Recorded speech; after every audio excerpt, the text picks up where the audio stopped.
बहुत कष्टमय जीवन चल रहा हो तब शमी के 5 पत्ते एक दुर्वा के साथ एक अक्षत चावल का एक दाना, वो भी हल्दी में भिंगोया हुआ हो या केसर में भिंगोया हुआ हो। शमी पत्र 5, एक दुर्वा, एक चावल का दाना, जो दिल से हृदय से बेलपत्री के वृक्ष के नीचे पार्थिव लिंग का निर्माण कर कर मट्टी का शिवलिंग बनाकर प्रदोष काल में मतलब शाम के समय पर शिवलिंग बनाकर उस पे जल चढ़ाकर, जो ये 5 शमी का पत्र, एक दुर्वा और एक चावल का दाना, अपनी कामना कर कर जो दुख चल रहा है बाबा से विनय कर कर एक एक पत्ता जब समर्पित कर दे, फिर एक दुर्वा समर्पित कर दे, फिर एक चावल का दाना समर्पित कर दे और बाबा का वहीं पर पुनः विसर्जन कर दे, 3 महीना तो जाने दो, 15 दिन के अंदर वो दुख कटता जरूर है, चाहे कोई भी दुख। बहुत कष्टमय जीवन की चैत्री नवरात्रि में जो दूज होती है इसको सिंधारा दूज कहते हैं। जननी जगदम्बा को सुंदर वस्त्र, सुंदर चूड़ियां, सुंदर आभूषण माता के चरणों में ले जाकर समर्पित करे थे और कहा, माँ इन चूड़ियों को जो मैं दे रही हूँ, ये लाल चूड़ी, ये लाल श्रृंगार, ये लाल वस्त्र, जो लाल चुनर जो मैं प्रदान कर रही हूँ,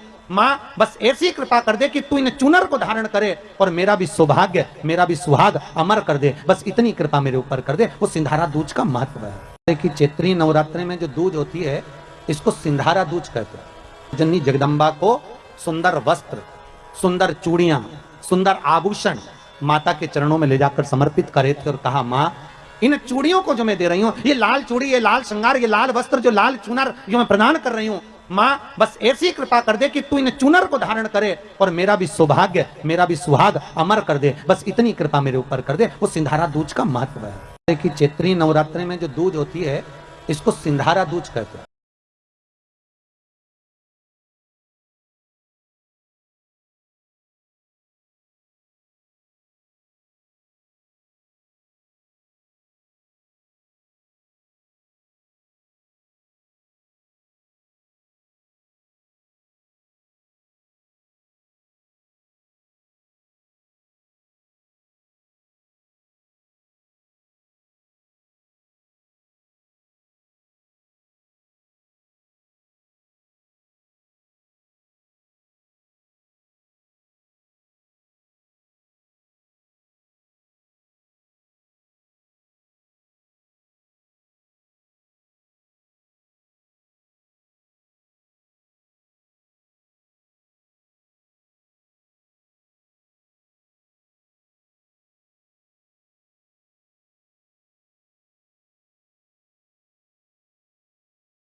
शिवलिंग में 5 जगह ऐसी होती है जहां पर अगर चंदन का लेपन कर दिया जाता है तो विपदा, बांधा, तकलीफें, कष्ट दूर होता चले।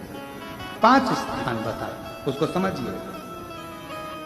शिवलिंग को अपन मान लो, इसको जलाधारी मानो, जहां से जल बहता, ठीक है। ये गोल भाग जलाधारी जिस पर शिवपिंडी रखिए, यहीं पर अपन गणेश जी, कार्तिकेय का स्थान, बीच में अशोक सुंदरी का स्थान मानो। अब इसको समझिएगा। 5 स्थान बताए। पहला स्थान भगवान शंकर के पूरे शिवलिंग का मध्य भाग, ये पूरा जो शिवलिंग है शिव जी का, इस शिवलिंग का मध्य भाग प्रथम। द्वितीय है जहां पर गंगा का अविरल धारा निरंतर बह रही है, द्वितीय स्थान गंगा की धारा का मूल बिंदु शिखा। पहला, दूसरा, तृतीय स्थान उसी के, यहां तक कि हम तो कहेंगे अगर 35-40 साल भी हो गए और संतान का सुख नहीं है, एक प्रदोष काल में चावल का दाना अपनी गोदी में जरूर डाला करो। उस समय पर जब गोद भराती है ना, तो बाबा कैसे भी गोद भरकर ही रहते हैं। एक प्रदोष काल का चावल का दाना, केवल एक दाना, अब इसमें कोई तुम्हारा धन दौलत संपदा नहीं लगती महाराज, इसमें कोई संपदा तुम्हारी बहुत दौलत नहीं लग रही है। चावल का दाना अपनी गोदी में डाल लिया, प्रदोष काल पूरा हुआ, श्री शिवाय नमस्तुभ्यम कहकर घर में जो शंकर का शिवलिंग है उसको समर्पित कर कर बाबा मेरी गोदी भर देना, बाबा संतान का सुख देना।